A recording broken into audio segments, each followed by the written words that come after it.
Every year, millions of people search for the one health hack, the miracle supplement, the secret food, the biohack that finally fixes everything.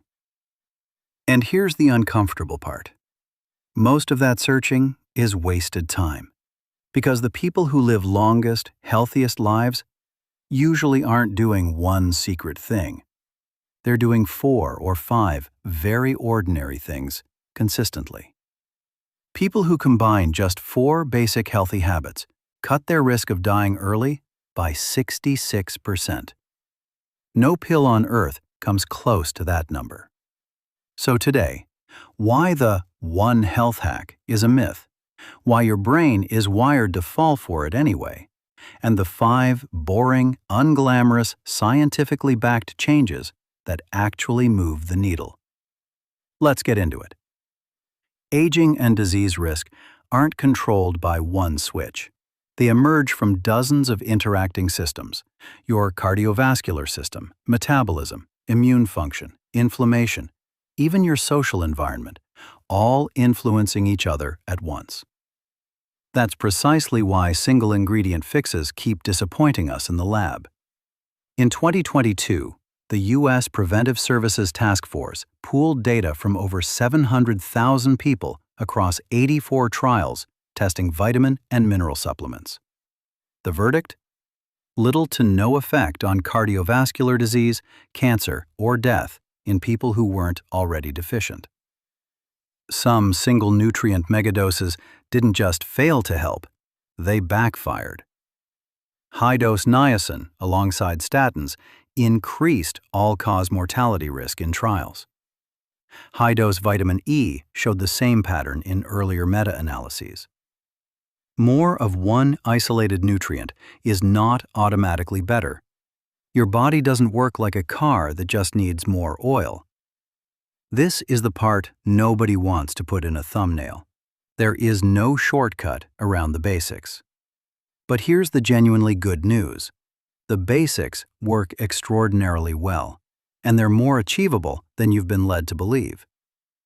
So what are they exactly? 5 changes, all backed by large, repeated studies. None of them require a subscription box. Number 1. Move before you optimize. Forget the 10,000-step myth for a second. It was never based on strong evidence. What the actual dose-response data shows is more forgiving.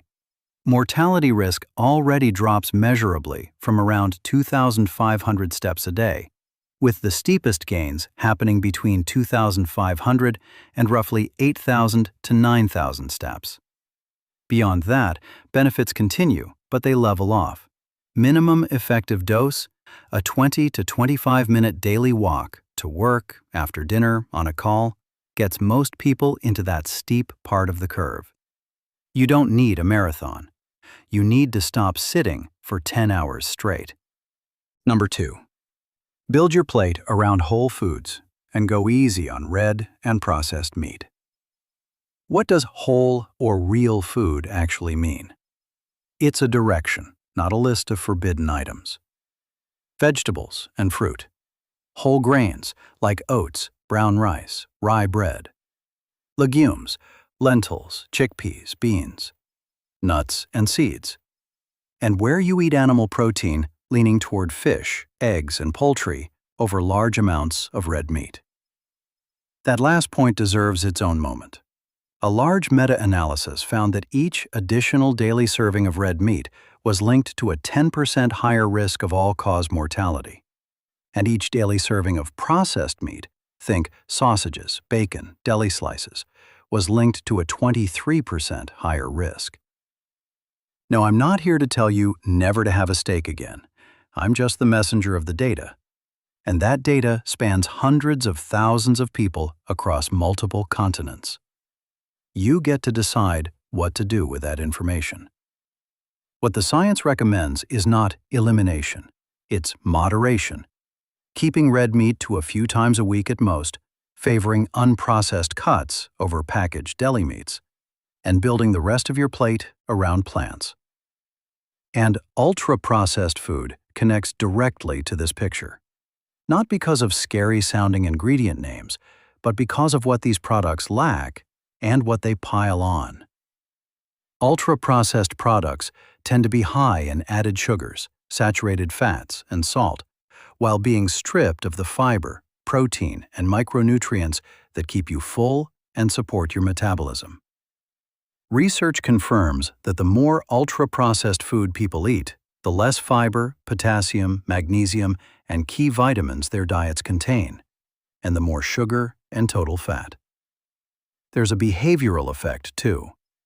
Studies show ultra-processed meals are eaten faster and do a poorer job of triggering your body's fullness signals, meaning you consume more before your brain catches up. This isn't willpower, it's physiology. The downstream effect? A 2024 umbrella review in the BMJ, pooling nearly 10 million data points, linked higher ultra-processed food intake consistently to higher cardiovascular mortality and higher all-cause mortality. Scientists still debate how much is the processing itself versus the overall nutritional profile.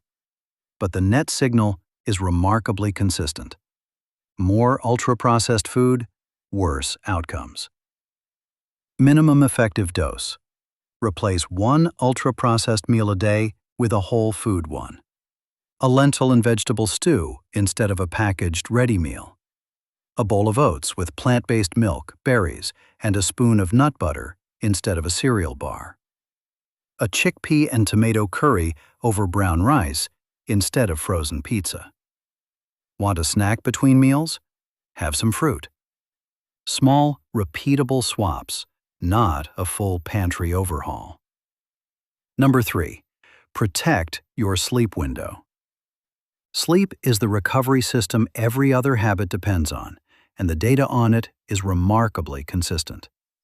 Across meta-analyses pooling data from more than 5 million participants, risk forms a U-shape.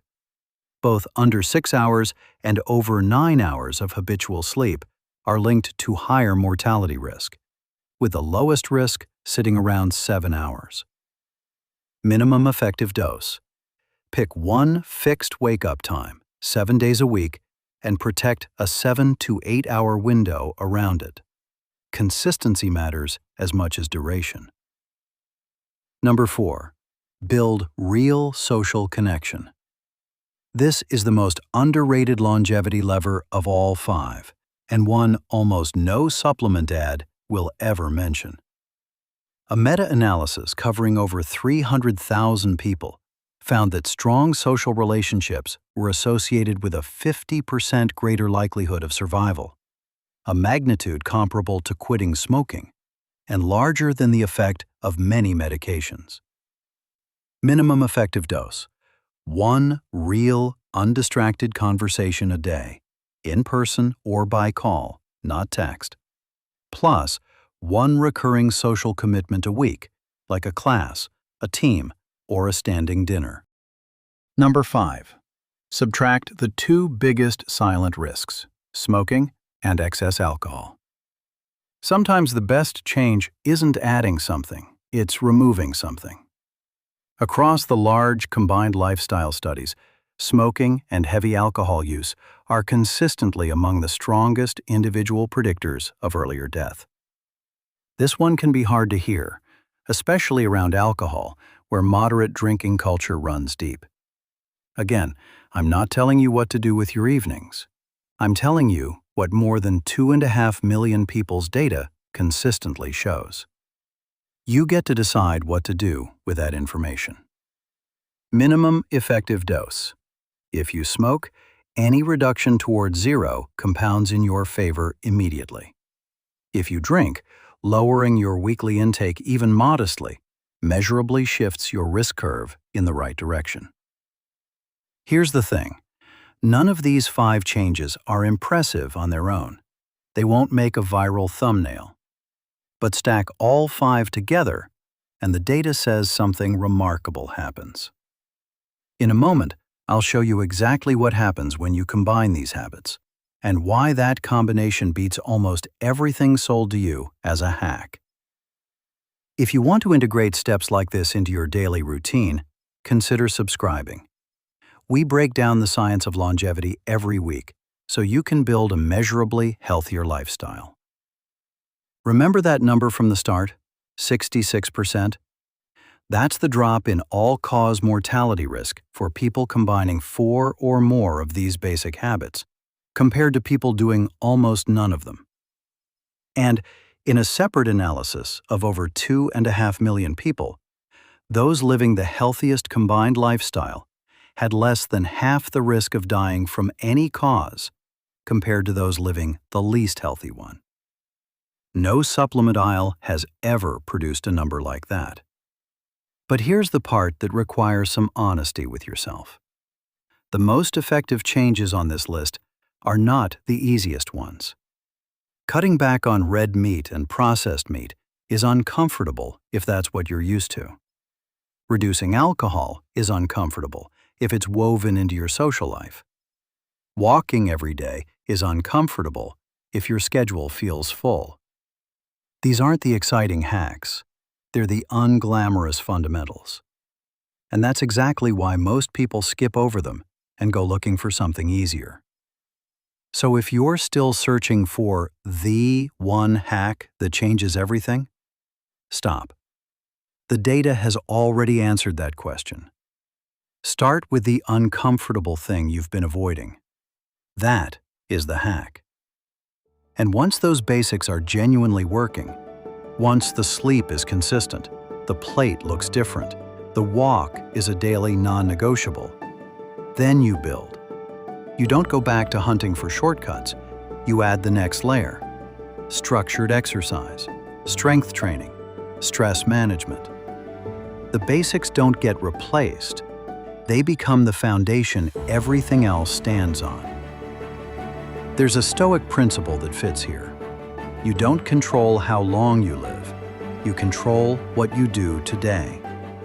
And today, the most powerful thing you can do is not find a better supplement. It's to take the step you've been putting off. Pick the hardest thing on this list, the one you already know you need to do. Start there.